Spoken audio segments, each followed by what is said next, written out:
En primera plana, Carlos Herranz. Bienvenidos en Primera Plana, un programa de Radio Francia Internacional y de France 24. Estrenamos año 2025 y lo hacemos con un programa en el que vamos a analizar el calendario electoral que este nuevo año trae a la región América Latina. Para ello me acompañan tres invitados en este estudio que ya les presento. Emmanuelle Sinardé, directora del Centro de Estudios Ecuatorianos en la Universidad Nanterre. Bienvenida. Gracias por la invitación. Pascal Drouot es editorialista especialista en América Latina. Bienvenido, Pascal. Muchas gracias. Y María José Zorrilla, analista de política internacional. Bienvenida. Gracias, Carlos. Año electoral 2025, hoy nuestro asunto en Primera Plana. Un país que ha atravesado una grave crisis de seguridad como Ecuador es el primero que acudirá a las urnas en la primera vuelta el 9 de febrero, abriendo el calendario electoral de la región en 2025. Por las urnas pasará también otro país como Bolivia, subido en su caso con una batalla política interna dentro de la izquierda oficialista entre el expresidente Morales y el actual dirigente Luis Arce. Los chilenos elegirán nuevo presidente también a finales de año, tras el mandato de Gabriel Boric, elegido en 2021, recuerden, después del estallido social. En noviembre también habrá elecciones generales en Honduras, donde la actual presidenta, Xiomara Castro, fue electa en 2021 en medio, recuerden, de una grave crisis de corrupción y narcotráfico que derivó en la extradición a Estados Unidos de su antecesor, Juan Orlando Hernández. Y a todo esto hay que sumarle las legislativas en Argentina de octubre, que será una especie de referéndum sobre la gestión del actual presidente del ultraliberal Javier Milei. Esto es un resumen a grandes brochazos, pero ahora vamos a utilizar, digamos, el pincel fino en cada uno de estos procesos para ver lo que está en juego con nuestros invitados.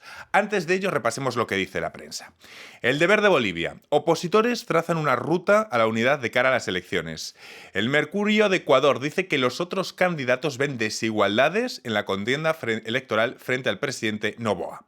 Y la página de la BBC, por su parte, habla en este artículo de lo que tienen de los puntos en común los distintos procesos electorales que va a vivir la región en 2025, y si les parece, vamos a empezar por ahí. 2025 no es el superaño electoral planetario del 24, pero en la región hay citas muy importantes con las urnas, con un punto en común: todas ellas van a juzgar a gobiernos elegidos para sortear crisis enormes. Les pregunto, Emmanuelle, ¿los electores van a valorar las gestiones de estas crisis? Efectivamente, las urnas se van a presentar como un mecanismo de validación o de evaluación de la gestión llevada a cabo. Y en el caso del Ecuador está el tema de la seguridad y de la lucha contra la criminalidad, pero ha surgido también otro tema estos últimos meses como central, es la cuestión del desempleo en un contexto de aguda crisis económica con la terrible crisis energética que atravesó el país estos últimos meses, con apagones de casi 12 horas. 5 países, Pascal, que van a evaluar crisis de distinta naturaleza en las urnas. Es naturaleza distinta, pero seguridad en Ecuador, estallido social en Chile, la inflación en Argentina, la guerra fratricida en Bolivia, la crisis de corrupción que vivió Honduras. El punto común de estos procesos es que se va a evaluar cómo se han ido gestionando estas crisis. Pues definitivamente el tema es cuáles son los resultados. ¿Mm? Hoy en día la gente de verdad está buscando resultados, que se viese los efectos de la política sobre la cual los dirigentes están elegidos. Eso lo vimos en El Salvador, lo vimos en Argentina, y esa es la temática, porque creo realmente que hoy en día cambiamos de época. Hoy en día, más ahora con la llegada de Donald Trump a la Casa Blanca, va a haber consecuencias, porque ya se definió un punto de fractura, un punto de división. Están del lado del occidente global o del sur global. Están apoyando a China, que entró, por ejemplo, con el puerto de Shanghái en Perú, el más grande de las Américas, que va a modificar las rutas comerciales de América Latina, o están con nosotros. Hay que tomar parte en alguna forma, es lo que va entiendo. A tener consecuencias. María José. Claro, yo de verdad concuerdo con lo que dice Manuel. Creo que dentro de un sistema democrático, un régimen democrático, las elecciones son un momento clave para justamente hacer esta suerte de momento de reflexión de los desafíos que ha habido durante el año. Y claro, por supuesto, la respuesta institucional que ha habido de parte de los gobiernos. Creo que además de esto, no solamente hay este punto en común en estos 5 países, sino vamos a ver, vamos a preguntarnos si va a haber un cambio dentro de los personajes, un cambio dentro de los liderazgos dentro de la región. Me apunto esa idea y también luego recupero esta de Pascal de que la llegada de Donald Trump y ese posicionamiento frente a China, ¿cómo puede ir marcando los diferentes procesos electorales? Luego vamos a volver a eso. Empecemos por Ecuador, Emanuel. Primero en ir a las urnas. ¿Qué balance hacemos? Primera pregunta, del corto mandato del liberal Noboa en cuanto a la crisis de seguridad. El balance da lugar a cierto descontento. La violencia, el nivel de violencia ha bajado con la militarización, la respuesta de la mano dura, eso sí, pero la criminalidad sigue estando muy presente y parasitando toda la economía, incluso el funcionamiento de las instituciones. Y entonces este balance está bastante mitigado. Además, han surgido demandas, hablé de la economía, la crisis energética, y eso se nota en la aprobación a Daniel Noboa en enero pasado, cuando emitió aquel decreto de conflicto interno que lanzó la política de militarización. Tenía una aprobación del 82%, pero recién en octubre bajó en un 46%. La campaña se anuncia como bastante complicada y difícil para el candidato Daniel Noboa. Luego le voy a preguntar si esto repercute en más posibilidades de que el correísmo vuelva al poder o no se traduce en esa ventaja. Bolivia celebrará elecciones en agosto. En este caso, la crisis está centrada en 2 personalidades, la de Arce y la de Morales, dentro del MAS, el movimiento al socialismo. La Fiscalía de Bolivia pide la prisión preventiva de Evo Morales en una causa por presunto abuso. Morales cree que el actual presidente Arce impulsa la maquinaria judicial contra él, es decir, un asunto de lawfare. ¿Cuáles son las razones de esta guerra fratricida por el poder? María José o Pascal, quien quiera. María José. Sí, yo creo que hay como 2 niveles para este análisis. El primero es, hay una lucha por el poder dentro del partido del MAS, eso es evidente entre estos 2 personajes. Y el segundo es la toma de liderazgo dentro del gobierno de Bolivia. Recordemos que Evo Morales representa esta ala más tradicional de la izquierda, mientras que Arce representa una parte más tecnócrata y es también de quienes se ha ido rodeando. Pero también pienso que ha habido, esto no constituye necesariamente una ventaja frente a la oposición, porque la oposición también tiene ciertos desafíos. Como recordemos que no están completamente unidos, no hay una cohesión y que tampoco no hay un personaje o una personificación de la oposición para las siguientes elecciones. Quizá los expresidentes Mesa o Quiroga. Luego vamos a profundizar en qué podría haber en la oposición boliviana. Antes, Pascal, tema Honduras. Porque a Honduras también le tocará las urnas en el mes de noviembre. El actual presidente, Xiomara Castro, fue electa en 2021 en medio de una crisis de corrupción y narcotráfico que derivó en la extradición a Estados Unidos de Juan Orlando Hernández. Oficialismo y oposición eligen candidatos en procesos de primarias en marzo. Es decir, todavía no tenemos el cartel electoral, pero imaginamos que son unas elecciones donde hay muchos factores. Está la llegada al poder de Donald Trump, está el narco, está la corrupción. ¿Qué factores va a haber en este proceso? Pues creo definitivamente que el tema de la seguridad, las temáticas de migración, es decir, social, van a ser céntricos. Xiomara Castro intentó hacerlo. Pero estamos en una región clave hoy en día en América Latina, clave en el ámbito de la relación con los Estados Unidos. Honduras, además, es un país estratégico con una base militar norteamericano, satocano. Es decir, que tiene una posición fuerte con temática del narcotráfico muy fuerte, que tuvieron consecuencias a nivel político, nos recordamos de lo que pasó con el expresidente. Es decir, pues que la situación en una región fragmentada, Centroamérica, a pesar del hecho de que Honduras participa del SICA, participa del sistema de integración centroamericano, pero con desafíos que obligatoriamente tienen consecuencia regional y hoy en día Centroamérica quiere seguridad. Chile irá a finales de año también a las urnas para buscar a quién va a tomar el relevo de Gabriel Boric, elegido en 2021 después del estallido social chileno. La Constitución le impide ser reelecto y podría haber un duelo de dos mujeres muy conocidas de la política chilena y sobre todo entre ellas que ya se enfrentaron por la presidencia en 2013, la conservadora Evelyn Matei y la expresidenta socialista Michelle Bachelet. No está confirmado, pero se habla mucho de estas dos mujeres. Claro, viendo el resto de posibilidades y de candidatos que hay, al final vemos que son dos opciones moderadas comparado con el resto de lo que están eligiendo en muchos países del mundo.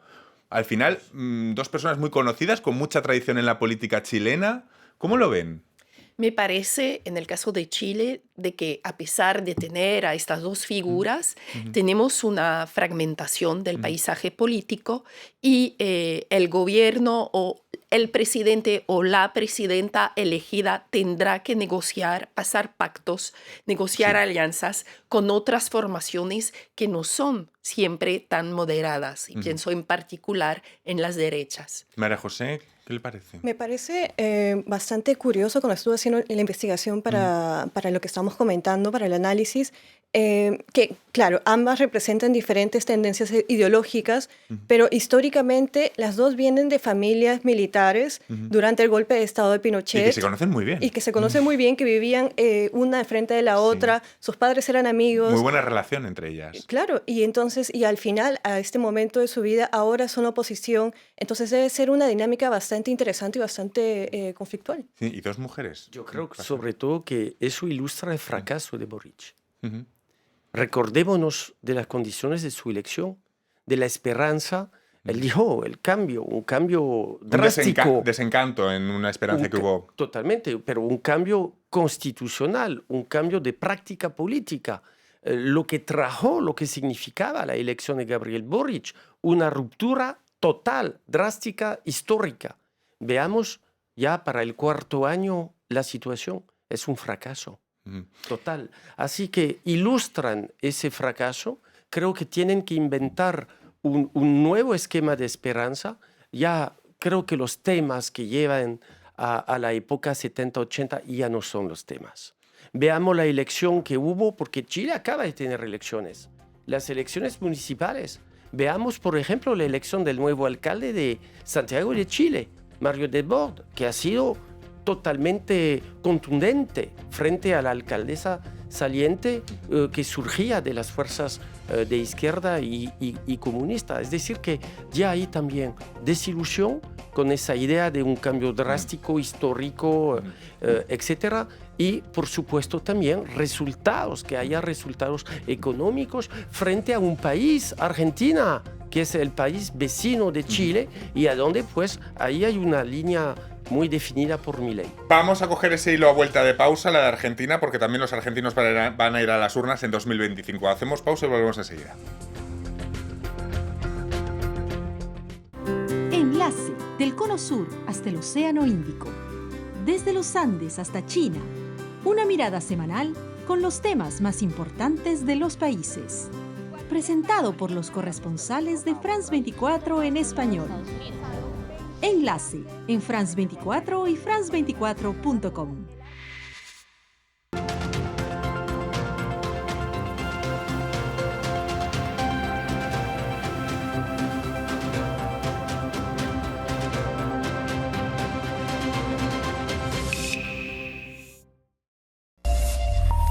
Hola, aquí inicia una nueva franja informativa del Mundo Ahora por France 24. Yo soy Andrés Mesa Muñoz y a continuación los titulares.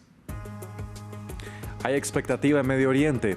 El acuerdo de alto el fuego entre Israel y Hamás está más cerca que nunca, según dijeron los mediadores del pacto. El grupo islamista ya habría aceptado el borrador que le fue entregado, mientras fuentes israelíes dicen que están ultimando detalles. El primer ministro de Francia, François Bayrou, entregó su discurso de política general frente a la Asamblea Nacional y aprovechó para anunciar que reanudará las negociaciones sobre la impopular reforma a las pensiones del presidente Emmanuel Macron. Estados Unidos retirará a Cuba de la lista de países patrocinadores del terrorismo. Funcionarios del gobierno de Joe Biden informaron sobre la decisión y agregaron que además se relajarán sanciones contra la isla con el propósito de lograr la liberación de presos políticos. Tenemos reporte desde Washington.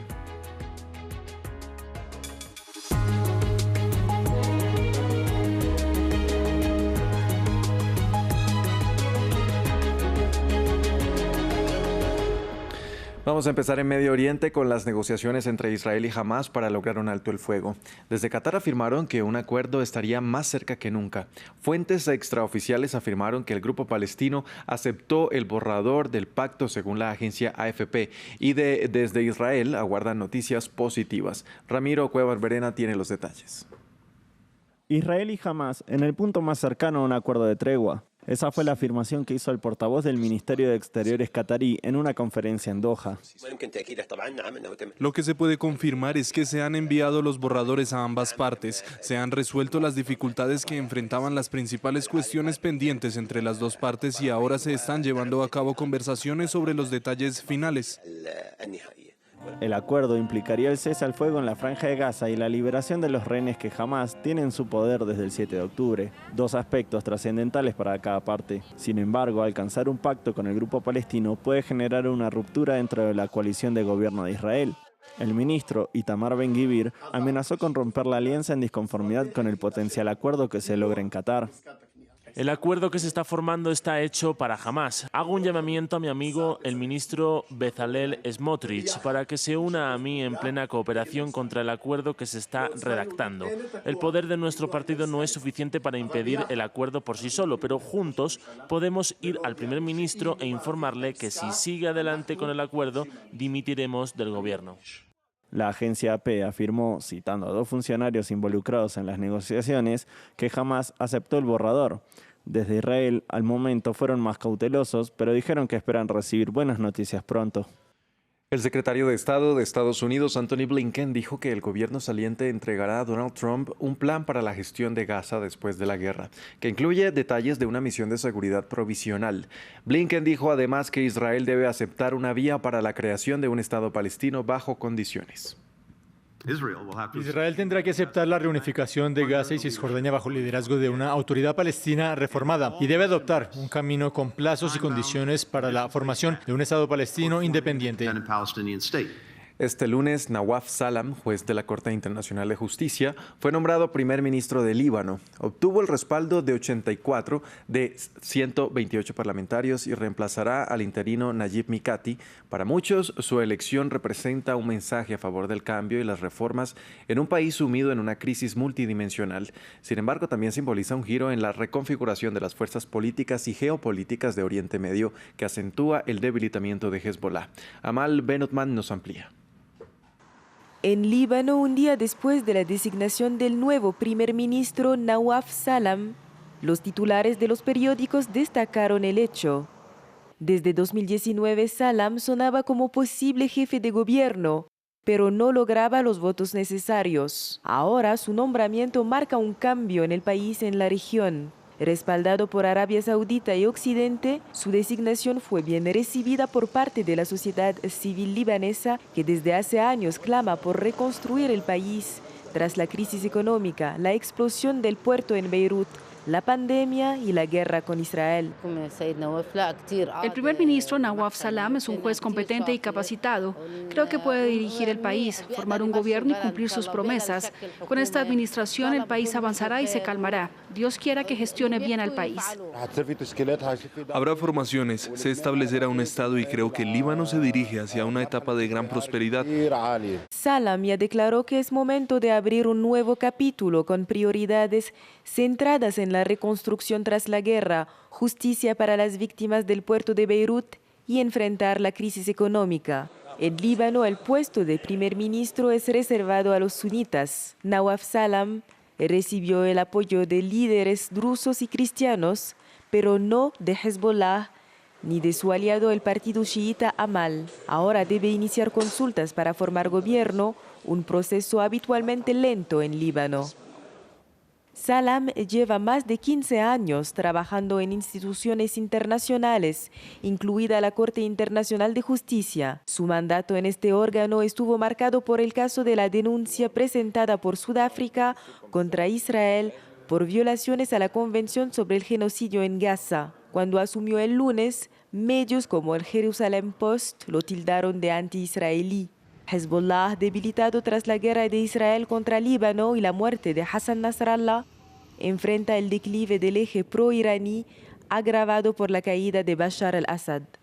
Pasamos a Francia. El primer ministro François Bayrou dio su discurso de política general de gobierno ante la Asamblea Nacional. Uno de los principales temas fue el presupuesto de 2025 ligado al objetivo de reducción del déficit. Durante su intervención, Bayrou también dijo que reanudará las negociaciones sobre la polémica reforma a las pensiones del presidente Emmanuel Macron. Por eso he decidido volver a poner este tema en discusión con los interlocutores sociales durante un breve periodo y en condiciones de transparencia, utilizando un método inédito y un tanto radical. La démarche s'appuiera sur un constat. El proceso se basará en una observación y en cifras indiscutibles. Pediré al organismo de cuentas públicas que en una misión rápida que durará algunas semanas nos dé el estado actual exacto de las finanzas del sistema de pensiones y el gobierno hará públicos estos resultados a todos los franceses. Le gouvernement le communiquera a tous les Français. A menos de una semana para dejar el cargo, la administración de Joe Biden retiró a Cuba de la lista de países que patrocinan el terrorismo a cambio de la liberación de cientos de presos políticos. De acuerdo con fuentes del gobierno, también se levantarán sanciones. Más detalles con nuestra corresponsal en Washington, Natalia Cabrera.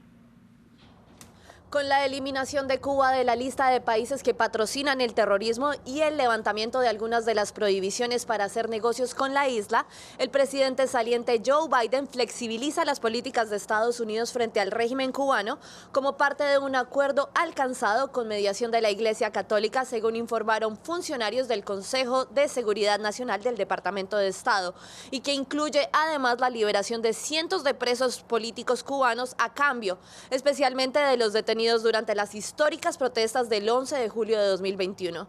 Sin embargo, a pesar de este anuncio, aún no se conoce cuándo se van a llevar a cabo dichas liberaciones. La decisión responde a una petición hecha por varios gobiernos del hemisferio, entre ellos el de Colombia, que argumentó que Cuba ha sido clave en los diálogos de paz de ese país. Washington argumentó que la decisión está en la necesidad de aliviar la situación humanitaria en la isla y que esperan que tenga impactos también en la migración hacia el continente americano de ciudadanos cubanos. No obstante, esta decisión llega en la recta final de la administración Biden y puede ser meramente simbólica, ya que previsiblemente será reversada por el presidente electo Donald Trump y su nominado para secretario de Estado, el cubano-estadounidense Marco Rubio, quien ha apoyado de manera contundente las sanciones contra la isla.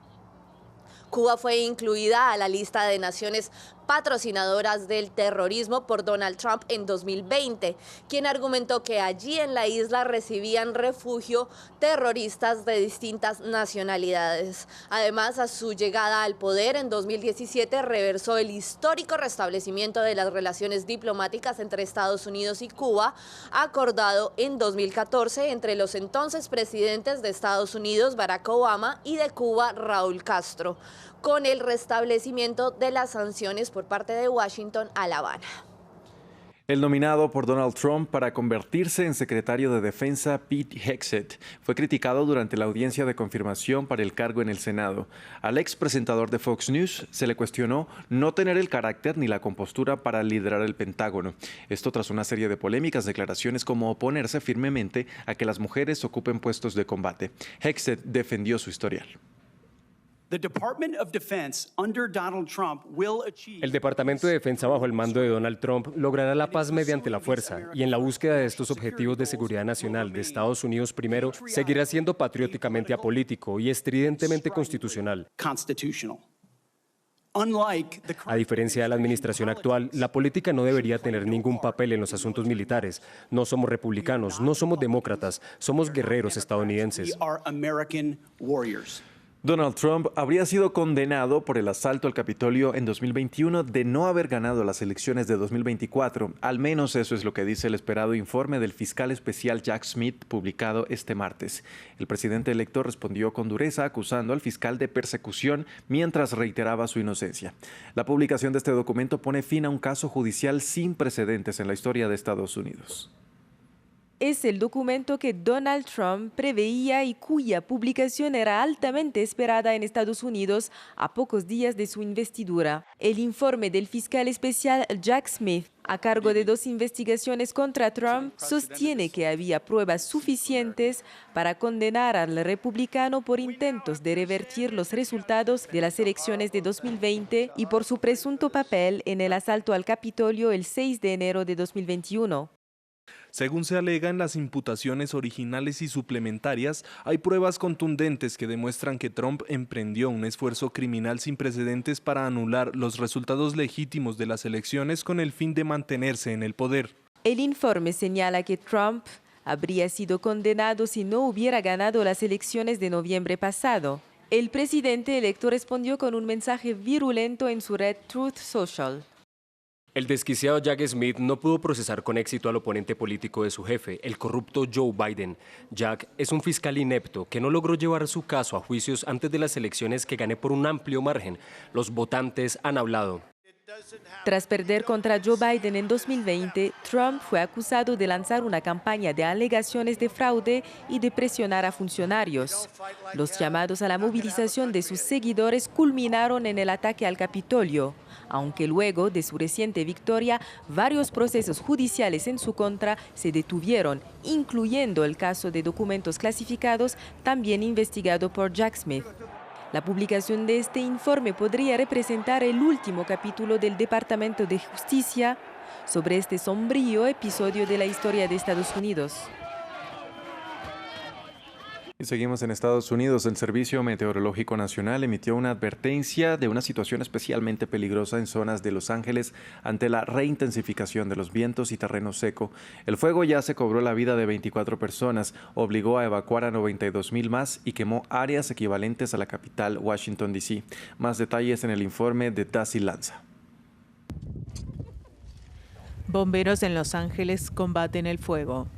Las llamas no cesan desde la semana pasada en el oeste de Estados Unidos, donde los equipos de ayuda y la población se preparan para el regreso de vientos secos e intensos.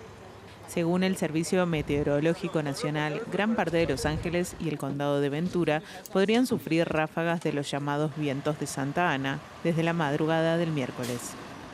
Las autoridades de Los Ángeles dieron detalles de las previsiones para las próximas horas. Las condiciones meteorológicas severas de los incendios continuarán hasta mañana.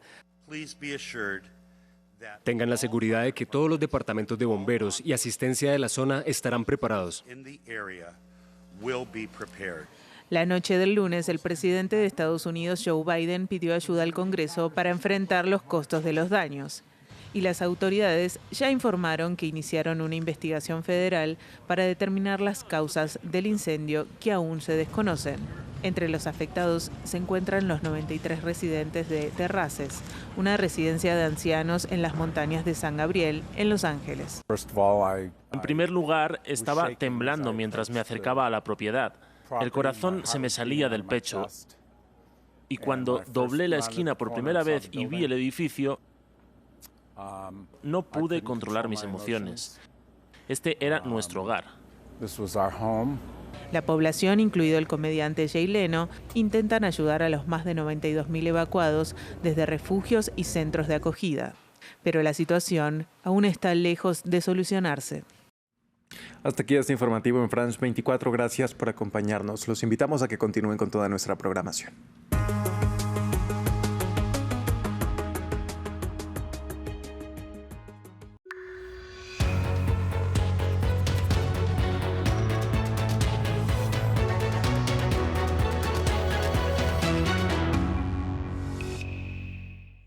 Seguimos en primera plana esta semana hablando de los procesos electorales que se abren en América Latina en 2025. Lo hacemos con 3 invitados en este estudio. Emmanuel Sinardé, directora del Centro de Estudios Ecuatorianos en la Universidad Paris-Nanterre, con el editorialista Pascal Drouot y con la analista de política internacional María José Zorrilla. Antes de irnos a la pausa hemos hablado de procesos electorales en Ecuador, en Chile, en Bolivia y en Honduras. Me he olvidado en Honduras.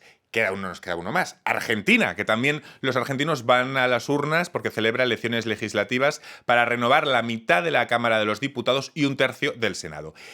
¿Esta cita, les pregunto, puede convertirse en un referéndum de medio mandato sobre la eficacia de la receta de Milei, esa motosierra que ha controlado la inflación, que celebran varios estamentos económicos, pero a la vez que también puede aumentar considerablemente las bolsas de pobreza del país?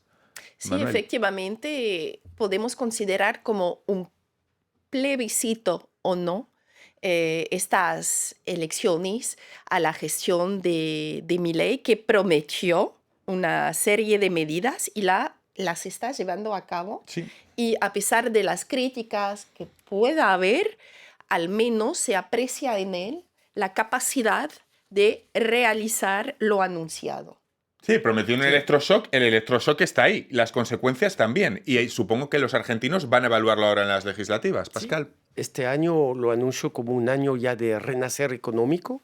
La palabra electroshock me parece muy buena, porque sí hubo un antes y hay un después. Sí, eso y está en claro. eso definitivamente sí, pero Milei se lo logró en poco tiempo, apareció como una figura de mayor importancia en América Latina, tanto como Nayib Bukele definitivamente, con una nueva historia, una nueva forma además de llevar a cabo una política, y ahí también, como digo, el enlace tan particular con Donald Trump, personal, con Elon Musk. No olvidemos que Javier Milei vio a Elon Musk varias veces esos últimos meses, pues eso también va a contar. Así que, como dijo Emmanuel, va a ser un plebiscito. Lo que sé es que son elecciones esenciales para Argentina, porque sí, esta vez Javier Milei puede tener la oportunidad de tener una mayoría en el Parlamento, lo que le va a facilitar el resto de su mandato. María José. Solo para retomar lo del electroshock, me parece importante remarcar que obviamente va a afectar a los más desfavorecidos. Sí. Y yo pensaría, claro, el primer análisis que podría hacer es que estas personas no van a estar de acuerdo o no van a estar a favor de votar por el partido de Milei. Pero luego vamos a ver ahora que en el informe Latinobarómetro que incluso después del electroshock, lo cual obviamente incluye una inflación, un alza de precios de la canasta básica, estos electores todavía van a seguir confiando en Milei.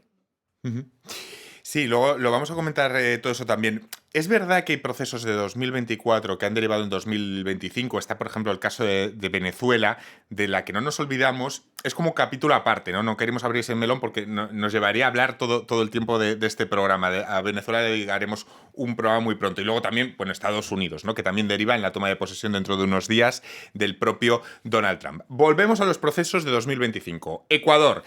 Emmanuel, la desaparición forzada y posterior muerte de 4 niños es un caso que ha marcado muchísimo en las últimas semanas. Los cuerpos fueron incinerados y por la que hay 16 militares que están siendo investigados. ¿Cómo está viviendo el país todo este capítulo?